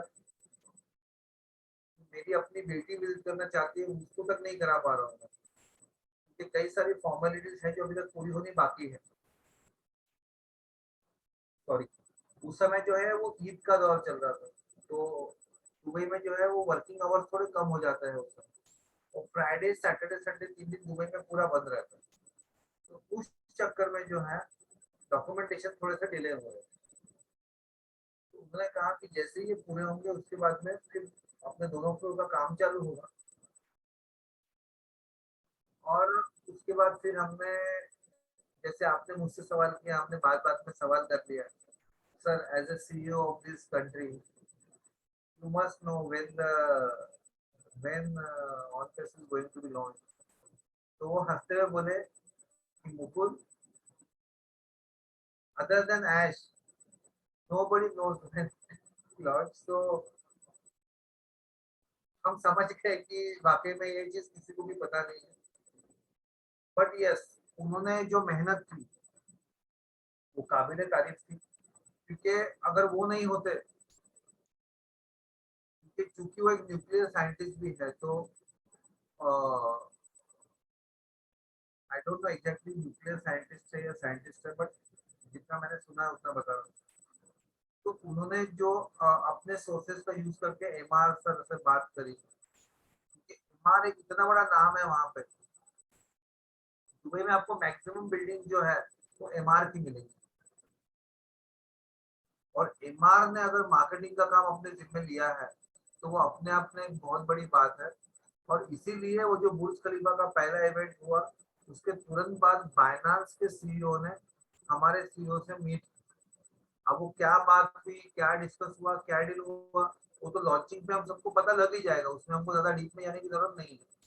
बट उस मार्केटिंग कैंपेन के शुरू होने के बाद आप समझ लीजिए कि पूरी दुनिया की निगाह ऑन पैसिव पे आ चुकी है, और अब लोग ऑन पैसिव को सीरियसली लेना शुरू कर चुके हैं। जरूरत है तो सिर्फ पेशेंस बनाए रखने की। आप पेशेंस बनाए रखिए, डेफिनेटली ऑन पैसिव जब आएगी तो आपको दिखेगा मार्केट में उसका प्रेजेंस। उसके पहले से आपको उसका प्रेजेंस, उसकी हलचल दिखनी स्टार्ट हो चुकी है। जी जी, बिल्कुल बिल्कुल, जबरदस्त है। और जब ये बुर्ज खलीफा की कैंपेन स्टार्ट हुई थी तो मैं तो हैरान रह गया, क्योंकि मैं दुबई में मैं भी रहा हूँ और बुर्ज खलीफा को बहुत नज़दीक से देखा है। अंदर नहीं जा सका मैं, बट बाहर से आपको पता, जैसे आपने फाउंटेन शो की बात की और वो सब कुछ हमने देखे हैं। फिर दुबई माल का, क्योंकि मैं बेहतर आपकी फीलिंग समझ सकता हूँ, क्योंकि अगर आप भाग भाग कर अगर तमाम चीज़ों को कवर करें तो एक दिन पूरा लग जाता है, जिसमें आप अच्छी तरह डिटेल से चीज़ें ना देखें तो तब कहीं मुश्किल से दुबई माल कवर होता है। तो दुबई माल को एक दिन में नहीं देखा जा सकता अगर आप डिटेल से देखना चाहते हैं। सर 15 दिन, अगर दुबई मॉल को सिर्फ विंडो शॉपिंग भी करनी है तो मिनिमम 15 दिन लगेंगे। बिल्कुल, एग्जैक्टली। और उस वक्त हमने क्यूरियम देखा था, लेकिन हमें समझ आ गई कि यहाँ पर ये स्लाइड वगैरह चलेगी जो भी होगा, क्योंकि हम ये वो आपने शायद देखा हो कि बीच में से, सेंटर से क्यूरियम के बीच में से जो व्यू है, जो वो शायद आई डोंट नो कि आपने देखा या नहीं। और बहुत सारी ऐसी, ये स्की है जो दुबई स्की का, जो उसमें वहाँ पे स्क्रीन है, वो सब चीज़ें हम ऑलरेडी देखते रहे थे। और एक्सीलेंट और सबसे इम्पोर्टेंट बात यह है कि हाईएस्ट हमारी बिल्डिंग है, दुनिया की हाईएस्ट बिल्डिंग में हमारा और हाईएस्ट ऑफिस है। आई थिंक इससे सबसे ऊंचा ऑफिस हमारा दुनिया का है अभी, क्योंकि ये तो अकाउंट ऊंचा है क्योंकि 152, 53 और 54 बॉन्केट हॉल्स है जहाँ पे पार्टी और फंक्शन। उसके ऊपर मैकेनिकल सिस्टम है, यानी वहाँ पे। मैकेनिकल सिस्टम है, हाँ, वहां तो परमिशन ही नहीं है। अच्छा, एक चीज थी जो मुझे समझ आई, क्योंकि ऐसर कहते थे we are at the top, हम यानी स्काई से, आसमान से भी ऊपर होंगे। तो मुझे ये बात समझ नहीं आती थी, लेकिन जब ये बुर्ज खलीफा वाला इवेंट हुआ तो मुझे पता चला कि 151 में हमारा ऑफिस है, 148 पे स्काई ऑब्जर्वेटरी है, जहाँ पे दूरबीन वगैरह लगी हुई है, जहाँ पे लोग आकर आसमान देखते हैं। तो मुझे तब समझ आया कि 148 से लोग आसमान देख रहे हैं, हमारा उससे भी ऊपर ऑफिस है 151 में। तो इससे अच्छी क्या बात हो सकती है। फिर अभी तीसरा ऑफिस की बात हो रही है इंटरनेट सिटी में, और इंटरनेट सिटी में मैंने देखा है वो एरिया है जहाँ पे बिल्डिंग्स हैं, जहाँ पे डिजिटल ऑफिस है, इंटरनेट से रेलिवेंट जितने भी हैं वो ऑफिस हैं, और बहुत वो भी खूबसूरत एरिया है। वो स्पेसिफिक इसी टाइप के बिजनेस हैं वहाँ पर, ऑफिस हैं और बिल्डिंग्स हैं। तो आपको मैं जो एक चीज मिस कर गया, आपको कंग्रेचुलेट भी करना चाहता था। आप 2 दफा आपने हैदराबाद ऑफिस इंडिया में जो विजिट किए और आपको चांस मिला, तो आप लकी थे कि आपको चांस मिला। और ये बताइए कि, हाँ, ये बताइए कि दोनों टाइम जब आपने विजिट किया तो ज़ाहिर है उस वक्त सिचुएशन डिफरेंट थी, तो पहली दफा क्या फीलिंग थी और दूसरी दफा क्या फीलिंग थी? मतलब पहली बार जब हम लोग हैदराबाद ऑफिस देखने गए थे ना, तो ऑन पैसिव से रिलेटेड सारी चीजें मेरे पास थी, मैं बात करता था, सब करता था। लेकिन जो मुझे बोलते ना कि टच, एक जो अंदर का एक फीलिंग आना चाहिए, वो फीलिंग आया ऑन पैसिव के ऑफिस में पैर रखने के बाद। उस समय वो अंडर कंस्ट्रक्शन था, ऊपर के 2 फ्लोर बनने बाकी थे, मटेरियल पूरा हमारी आंख के सामने पड़ा हुआ था, काम चल रहा था। और जब सेकंड टाइम मैं गया तो मैंने एक्चुअल पूरा फर्निश्ड ऑफिस देखा। जी बिल्कुल। लेकिन फिर भी मैं एक बात बोलूंगा कि जो पहली बैच हमारी गई थी 28 लोगों की, हम लोग बहुत लकी थे क्योंकि हम लोगों को 3 दिन स्टे करने का मौका मिला और बहुत अच्छा हमारे साथ में स्टाफ का गैदरिंग रहा। उसके बाद जितनी भी बैचेस गई वो 1 डे के लिए, शॉर्ट स्पैन के लिए गई, और वो एक जो एंजॉयमेंट या जो फील जो बोलते हैं मोमेंट कैप्चरिंग, वो ये लोग नहीं कर पाएंगे जो बाद में गए। हम जो पहली 28 की बैच गए थे, हमने जितना एंजॉय किया था उतना बाद के लोगों ने नहीं किया। वो लोग सिर्फ गए, ऑफिस देखे। हाँ ऑफकोर्स उन्हें खुशी हुई होगी, उन्हें कुछ फील हुआ होगा, पर हम लोग उनसे ज्यादा लकी थे डेफिनेटली, क्योंकि हमको बहुत वक्त मिला वहां पे। और जो सेकंड समय में गया था, तो अब देखिए लक कैसे है। ऑन पैसिव के ऑफिस में जिन्होंने सबसे पहले विजिट की 28 में मैं था। मार्केटिंग कैंपेन की जो शुरुआत हुई उस समय मैं था, दुबई में आप थे। और सेकंड फेज जहां से स्टार्ट हुआ वहां मैं था, और मोहम्मद कमाल सर से only due to Pushpinder Dhillon sir ji पहला मिलने वाला व्यक्ति मैं था। क्या बात है, क्या बात है। यानी आप सबसे क्रेडिट है कि हाँ, गुरसमिंदर जी को भी एक ही बार मौका मिला, वो जो एस सर से, आपको तो 4 मौके मिले। हाँ, लेकिन ढिल्लन सर बहुत लकी है। हम हाँ सब जी, डायरेक्ट डायरेक्ट तो एस। वो तो डायरेक्ट द टॉप से मिले। बिल्कुल बिल्कुल बिल्कुल, ऐसे बिल्कुल सही बात है। और यहाँ पर एक बात यह है कि हम में से जो ऑन पैसिव के फाउंडर्स हैं, उसमें एक बात मुझे दूसरे बिजनेस की निस्बत ये डिफरेंस लगा। पहले जो बिजनेस होते थे उसे हम बिजनेस की तरह ही लेते थे। यहाँ से एक तो फैमिली इन्वायरमेंट बना, और सेकेंडली पॉजिटिव चेंज काफी आई लोगों में।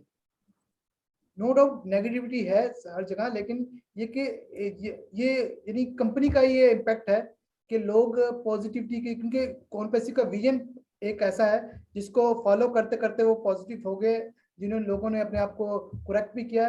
इंशाल्लाह आई थिंक जब जब तक कंपनी लॉन्च होगी, यहाँ पर हमें कोई नेगेटिव कोई शख्स नजर नहीं आएगा। उनके तमाम आपका ज्वाइनिंग डेट क्या है वादिन? मेरा जुलाई 2020 है, 11 जुलाई 2020। आपको अगर याद होगा तो पहले जो क्वेश्चन आंसर सेशंस होते थे हमारे, उसमें लोगों के सवाल होते थे कि क्या मैं गाड़ी खरीद सकता हूँ, क्या मैं बंगला खरीद सकता हूँ। वो अभी भी करते हैं सर। नहीं, पर अभी कम हो गया सर। अभी लोगों के मेजर पता है क्या है? दिवाली बना सकता हूँ। हाँ, क्या मैं चैरिटी कर सकता हूँ, हाँ, क्या मैं अनुशासन बोध दे सकता हूँ। लोगों की जो थॉट प्रोसेस है उसको बदलना स्टार्ट हो चुका है सर। ऐसा में लोगों की सोच को बहुत बदल दिया है। जी और एज सर एक ऐसे इंसान है ना कि मतलब ठीक है, आज देखिए आज हम लोग सभी थोड़े से संभ्रम में तो है कि पता नहीं एज सर का अगला मूव क्या होगा, लॉन्चिंग का क्या होगा, क्योंकि काफी सारे फाउंडर सवाल करते रहते हैं। जी बट एक चीज जो नीलम सर कहते हैं, जो धीरज सर कहते हैं, enjoy the process, enjoy the process. क्योंकि आप इस समय तकलीफ में इसलिए हो, मैं दोबारा बोलूंगा, क्योंकि आप सिर्फ ऑन पैसिव कर रहे हो, जबकि ऑन पैसिव का कल्चर ये कहता ही नहीं कि आप सिर्फ ऑन पैसिव करो। जी बिल्कुल। कहता है आपको दुनिया की जो चीज करनी है करो। आप ऑन फेस्टिव में हो ना, that is more than enough. जैसे ही ऑन फेस्टिव लॉन्च होगा आपको संभालना। इंशाल्लाह इंशाल्लाह इंशाल्लाह इंशाल्लाह ये वक्त बहुत जल्दी आएगा, और हम ऑन पैसिव को लॉन्च होता देखेंगे, और हमारी ज़िंदगी में पॉजिटिव चेंज आएगा। आपके आने का बहुत बहुत शुक्रिया मुकुंद जी, और आपने अपने कीमती वक्त में से टाइम निकाला। और इंशाल्लाह नेक्स्ट हमारे किसी वेबिनार में या इंटरव्यूज में आपको इंशाल्लाह दोबारा मुलाकात होगी। और मैं तो आपसे इजाज़त चाहूँगा। आपका बहुत बहुत शुक्रिया। आप कुछ कहना चाहते हैं पाकिस्तानी फाउंडर्स को लास्ट में? बस पाकिस्तानी फाउंडर्स यही गुजारिश करूंगा कि आप लोग बिल्कुल भी रिफंड के चक्कर में मत जाइए। आपने एक बहुत अच्छी चीज करके रखी हुई है, इसको कैरी ऑन कीजिए। क्योंकि देखिए एज सर का विजन ये नहीं है कि सिर्फ एक फाउंडर कमाए। एज सर का विजन ये है कि जितने भी फाउंडर एक कंट्री से जुड़ रहे हैं और पैसे में, वो इतना पैसा कमाए कि वो कंट्री के डेवलपमेंट में भी कंट्रीब्यूट करे, कंट्री की इकोनॉमिक स्टेटस में भी कंट्रीब्यूट करे, और कहीं ना कहीं अपने लाइफ में भी एक अपग्रेडेशन लाए, और अपने साथ कई सारे लोगों की लाइफ को भी ट्रांसफॉर्म करे। तो आप उनके इस विजन को समझिए सबसे पहले।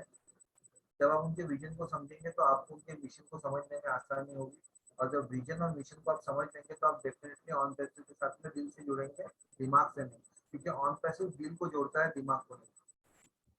जी, बिल्कुल, बहुत बहुत शुक्रिया आपका आने का। Thank you very much. Allah Hafiz.